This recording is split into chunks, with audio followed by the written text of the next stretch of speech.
Hey there, this is Celia. I'm going to continue on with my Lyme story today. In this third video, I'm going to talk about some of the day-to-day symptoms that I had with undiagnosed chronic Lyme at a time when I was about 20, 21, and this was a time that followed a really big flare that I had when I was 20. So in some ways, this is kind of like the post-flare time, but it's also symptoms that I had never had up to this point.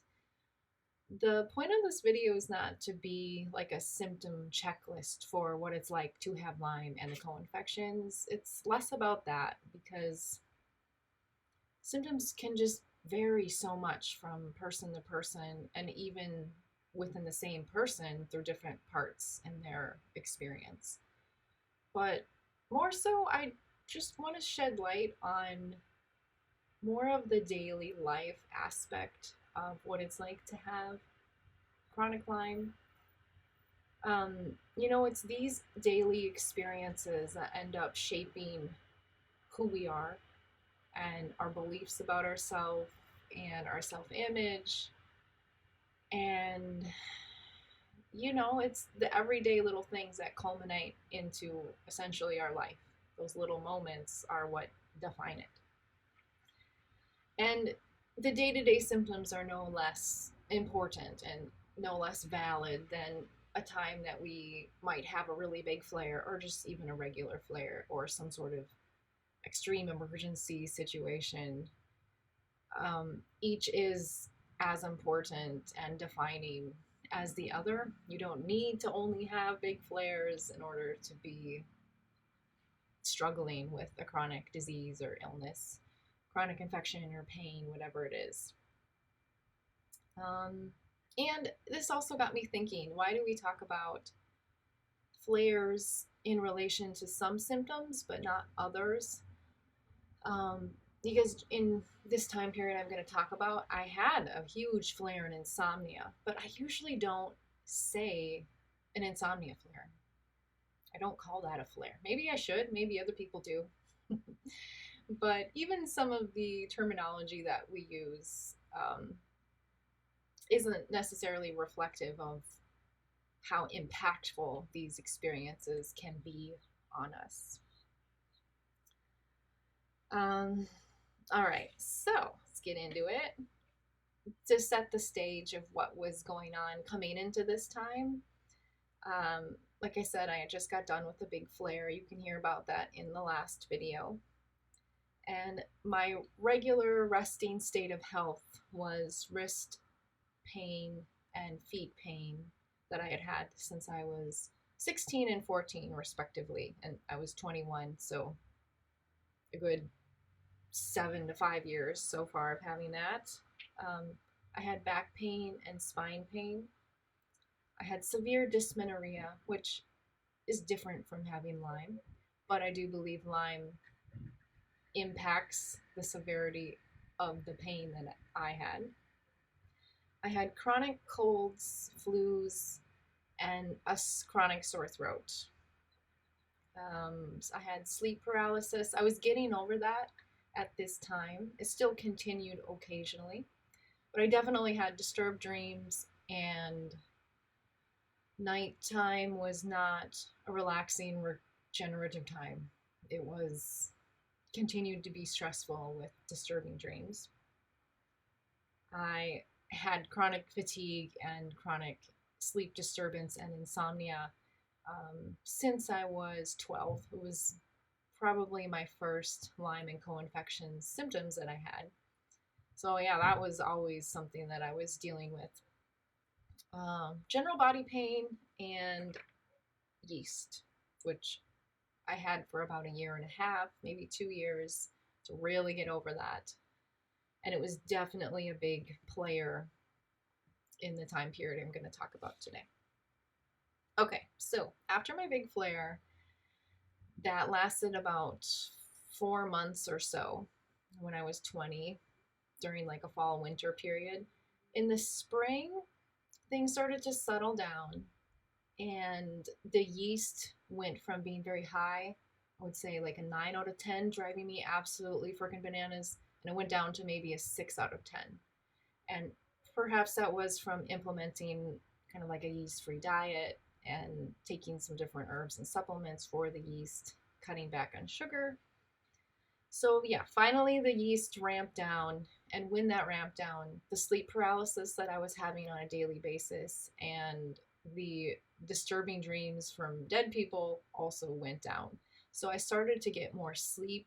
I started to be less mentally disturbed and um, had a chance to regenerate, I guess, and just kind of, like get actual rest. And that really got me out of that flare. So the springtime after that flare was pretty steady. I don't remember a lot from it, just that everything was kind of coming down and my health was stabilizing. But the summer after the flare was a big, massively stressful time, probably one of the worst times in my entire life.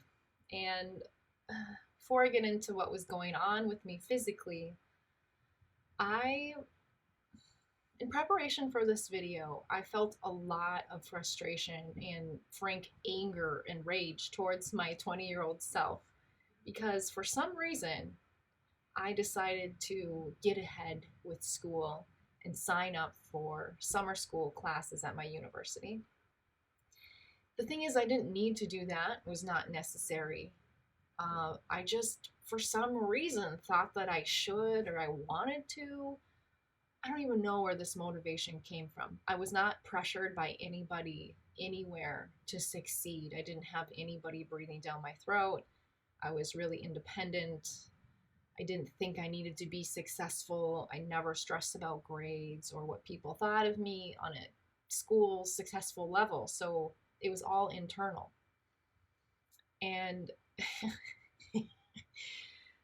so as I was kind of writing out this time period and practicing going through stuff, I got really frustrated, and in my imagination, it was like my current self grabbed my 20-year-old self's shoulders and was just like, "Why did you do that? It was such a bad idea. It was one of the worst ideas you've ever had. What was wrong with you?" It was like your head was on completely backwards. It was like what I thought would be good for me, what I thought was good for me was actually the worst thing for me. And what I thought was bad for me was actually the best thing for me. And why would I make choices that would hurt me and bring me back? Like, it just was not computing as to what was going on with me. And as I was emoting in my imagination to my 20-year-old self, it dawned on me that I had Lyme brain. And I never really connected that before. Now, I knew that I had yeast brain, which was very uncomfortable and definitely was disturbing to my mental experience. The yeast brain that I had felt as if there was a literal brick that was wedged in between my right and left hemispheres from the front to the back. I could feel it all the time. It was heavy, it was cold, it was hard, and it was this constant weight that brought me down. And it was a discomfort. It wasn't a headache. It was a different type of feel that felt like a brick. There's really no other way to describe it. So I knew that was going on. It had improved during this summer, that after the big flare, because the Lyme had gone down. I still had it, but it had improved. But now I'm starting to see that if I go through a time where I have a big flare, I have brain inflammation and recovery from residual brain inflammation for quite some time. Usually I have it for at least as long as I had the flare. And for a couple years of my Lyme journey, much later than this story, when I was in my late 30s, I had very severe Lyme brain for 2 years, maybe 3 years. Yeah, just it was intense all the time. So that I could tell, I could feel it was always there. But looking back, I didn't really recognize that I did indeed have Lyme brain, because I didn't notice the intense inflammatory, heavy feelings in my head. Okay, so if you're chronically ill, perhaps you can relate to this, or sometimes you get symptoms and um, you get used to them, you acclimate to them, and you start to feel like that's normal. And I think that is what I was going through.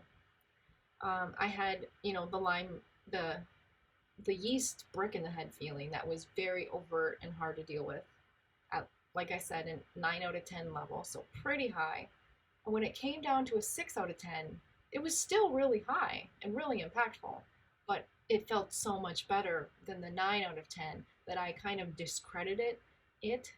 I lost track of the fact that it was there. It didn't bother me as much. It was just a companion that I literally acclimated to.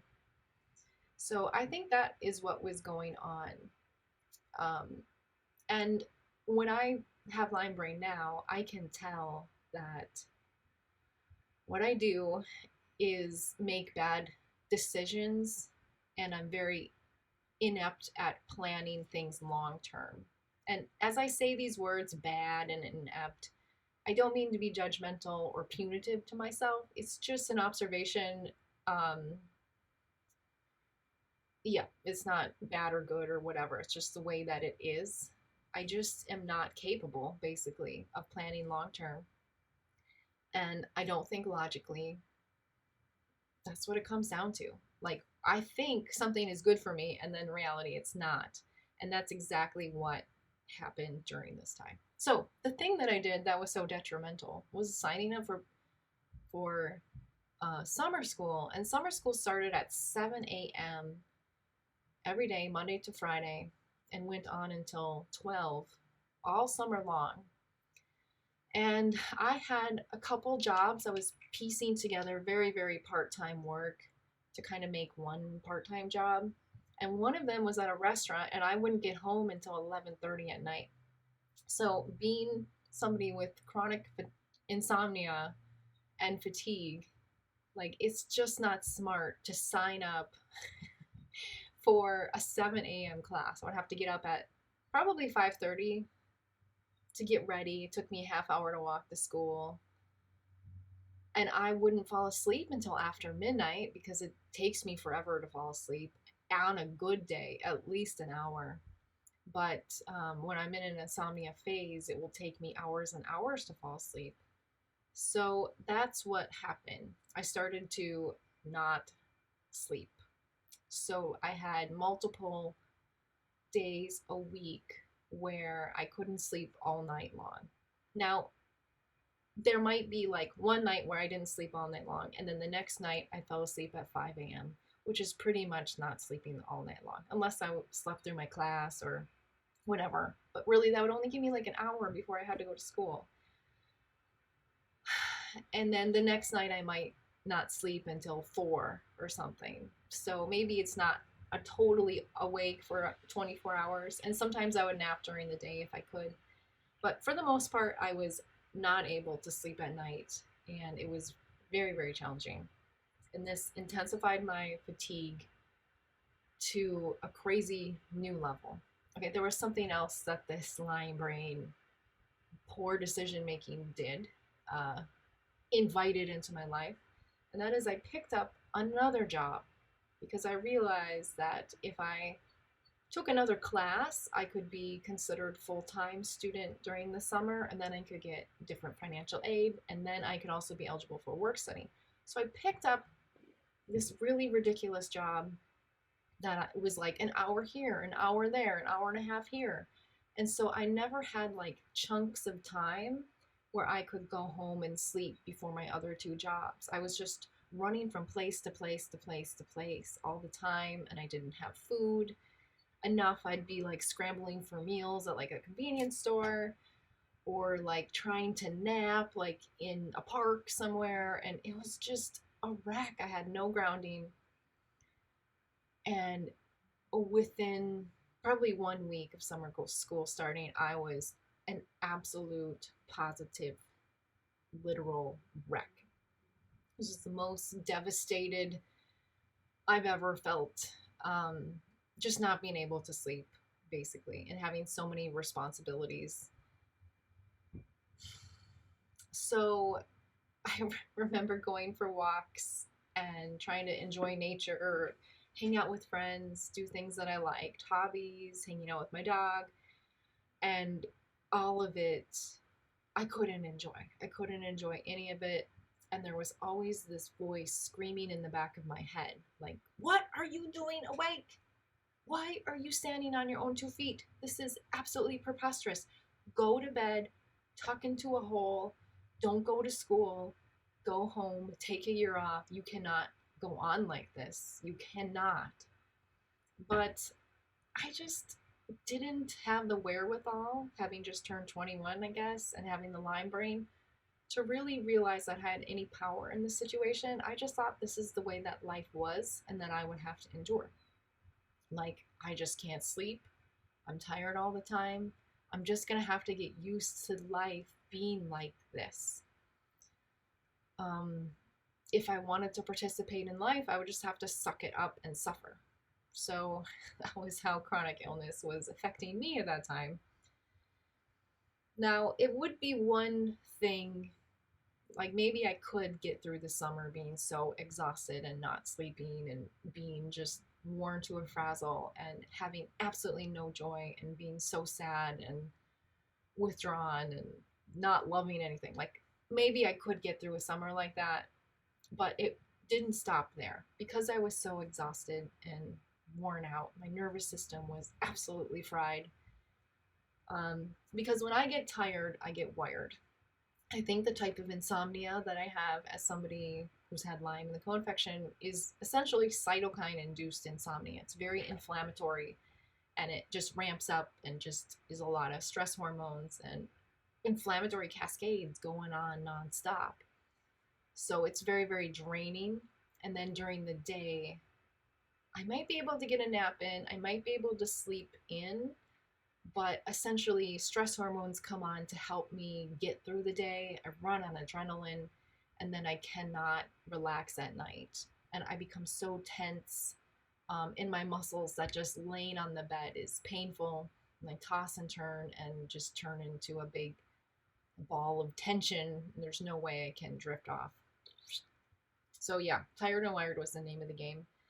But that wasn't it. I also, because I was so worn out, I started to develop palpitations. At the time, for many years actually, I thought that I had severe panic attacks. But as time has gone on and I've looked more kind of as a practitioner of acupuncture and herbalism at the differences between like anxiety and anxiety attacks and panic disorder and panic attacks, I realized that I actually don't fit what you generally think of as a symptomology with panic disorder or panic attacks. And that's because I didn't have any fear or anxiety with what was happening to me. What was happening to me is that I just would get severe palpitations. My heart would race and feel like it was beating out of my chest, and I would have just full body uncomfortable symptoms, sweating, hot, cold. I would feel fearful and I would kind of panic because of what was happening with my heart, but I didn't have a fear that led to that. It was just palpitations, and along with it came severe dyspnea or shortness of breath. So my heart was going wild and my breath was all, basically I just didn't have enough air and couldn't get enough in, and it would just hit me out of the blue. So I'd have to just stop and be like, oh my God, what is happening? And just stop in my tracks and wait for it to pass. And after that kind of palpitation attack would stop, if I could, I would tuck into bed and just be so exhausted. Like, oh my God, I just drained the life out of me. But I couldn't sleep because I was too wired and way too freaking tense. This was way before I had the toolbox that I do to deal with body pain or flares or insomnia. Like, I didn't take Epsom salt baths, which is a big thing for me now. Um, Probably because I lived in this like dirty house with three other guys and nobody ever cleaned the bathroom. Like, I don't want to go near that bathtub with a 10-foot pole. But I mean, I guess I could have cleaned it myself and, just to take a bath, it would have helped me. There were a bunch of like herbs and other supplements that I take now that I did not know about at that time. So I just kind of was lost, basically. Okay, so yeah, the palpitations and dyspnea moved in, and it was scary and hard to deal with. The funny thing is, I remember them happening when I had some time off. It never happened at work or at school. It happened when I came home from school. I would try to nap for like 2 hours. I couldn't. I was so distraught. I was practically in tears, but my eyes were too dry from being awake for 3 days that I couldn't cry if I wanted to. So I'd be like, fine, I'm just gonna go for a walk and enjoy the plants and the flowers and hang out by a waterfall. And I would get there, and that is when the palpitations would come. And I think it was for two things. One is like I had like the space to relax, and it's like my body didn't know how to settle into that. And also when I would go out to like walk around, like I said before, like try to enjoy myself, the messages came very strongly that I should not be doing that. Like, why are you here? Go lay in a cave for the next year. So it's like my body was trying to shut me down in a way. And then I was kind of fighting it, but really I didn't know what else to do. And I couldn't just lay in bed trying to sleep for another hour. I would have gone crazy. So yeah, that was an added layer of challenge, having those palpitations. And now I know that that is definitely a part of Lyme and the co-infections, to have palpitations and shortness of breath for sure has been a big symptom of me, especially lately. Okay, one other thing happened during this summer school extreme fatigue, and that is I developed chemical sensitivity. And the chemical sensitivity stayed until like last winter. I noticed that as I had treated the Lyme and the co-infections and also did this program called DNRS, I started to kind of calm my limbic system a little bit, and I became less sensitive to some things. Last winter, I was walking around in a little business district and I smelled somebody's perfume. And without thinking, I was like, that smells good. Wow, I like that. I have not liked a scent since I was 20. So it's like 19 years of being very chemically sensitive. And I still am not a huge fan of chemical scents. They're endocrine disruptors, and some of them are carcinogenic for sure. There's other, I don't think they're great, but I don't need to suffer for them if I don't have to. So I'm at least thankful that they're not so much of a problem. And really, it's no surprise that when I was so exhausted and not sleeping multiple days every week, and then having the palpitations, just being all dysregulated with my nervous system, it's no wonder that I would become chemically sensitive, because I was like just worn out. Just could not handle any sort of sensory input whatsoever. Okay, so remember I said I had 3 jobs? Well, I picked up a 4th for some reason, and I was cleaning the house of a lovely elderly physics professor that lived pretty close to where I lived. I thought it would be a good way to make some cash, and he was a nice guy, and his house was cool, so why not? I can't sleep at home anyways. Might as well go make some bucks, right? Um, and the second time that I cleaned there, it just hit me. I was in the bathroom. I had started or had finished cleaning the bathroom. I was probably only there for about 20 minutes.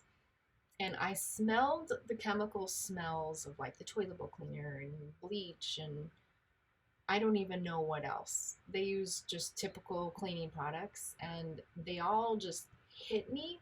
It was a bad, repulsive smell. But really, what it's so hard to describe what was going on with the chemical sensitivity because it was like my brain had an impact. It's like the sense came in and my nose and myself were like, that's a bad smell. Oh, I really don't like that. So I had an aversion, and within a split second it was like my brain was up against a brick wall. It was like, whoa, what happened? It just hit me. Like it felt like it literally hit me, and my brain was just like, no, no, get out of here now. We have to get out as soon as possible. You cannot do this. You cannot do this. So that's essentially what happened. I did have some nausea. I did have some sweating and like chills and kind of some bodily sensations of basically like overwhelm. I did have like a mild headache.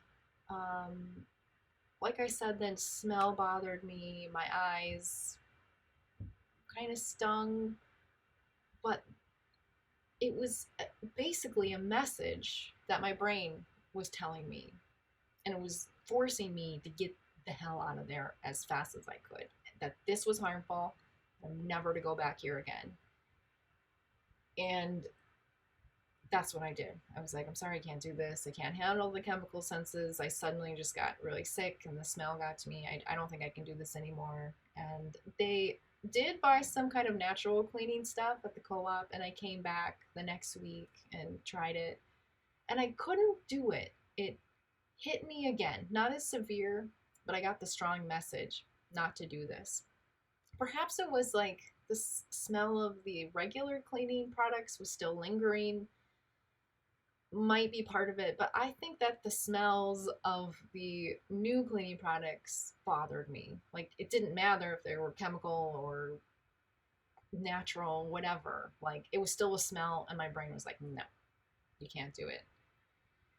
After I had a encounter with chemical sensitivity, when I felt that impact feeling, because this continued on, like I said, for 19 years, what would often happen is I would lose all of my energy. I would just be completely drained. Very similar to after I would have a palpitation attack. I just got very exhausted and my senses needed a break. So if I had it my way, after every time encountering chemicals that made me feel icky, I would lay in bed, put a pillow over my eyes, and listen to some sort of relaxing music and pile on the comforters to like put myself in a sensory cocoon. So those were the symptoms from this time period. And when I look back, I do feel sad that I went to summer school. It was such a bad decision. I really needed to rest and recuperate. And that's part of having Lyme and the co-infections, for me at least, is I just don't think clearly sometimes. And now I know that, um, so I can take some setbacks. And what I feel like the Lyme brain situation for me, it is forces me to prioritize my health and myself first, no matter how much I want to do else, otherwise. is just like, you can't do that. Like, if you can't plan the future, that's because you need to keep resting. And it can be sad to lose that sense of normalcy and capability. Um, but I've been in this now for a while, so it does always pay off. But at this time, when I had just turned 21, I didn't know that I was chronically ill. I had no idea there was anything wrong with me at all. All I knew is that I struggled with my daily life. I knew that it was hard to get ahead. I knew that I was always in pain and I was always sick. And I just thought that was the way I was, because I would go to the doctor and they never said anything about it. They're like, "Oh my God, you have 2 colds a month? We should do something about that." What could they possibly do? I could have kind of fought for a diagnosis of some sort, but actually at this time period, I didn't have health insurance, so I wasn't going to the doctor a lot, and it wasn't even within my radar to try to pursue what was wrong with me. And part of it was because I just tried to disconnect to those feelings because they were so much and I didn't want them. So I'll just have to learn how to deal, is essentially what I thought.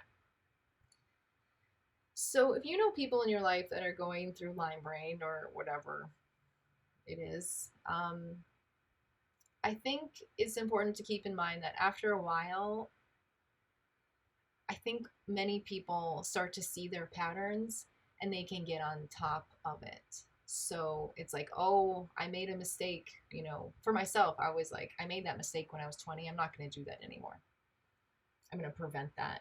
But it took me a few years to really get on board and to see that that wasn't normal and that I would have to take special precautions to like not suffer so much if I didn't need to. Okay, so I'm going to end this one here and I'll see you in the next video. All right, take care. Bye.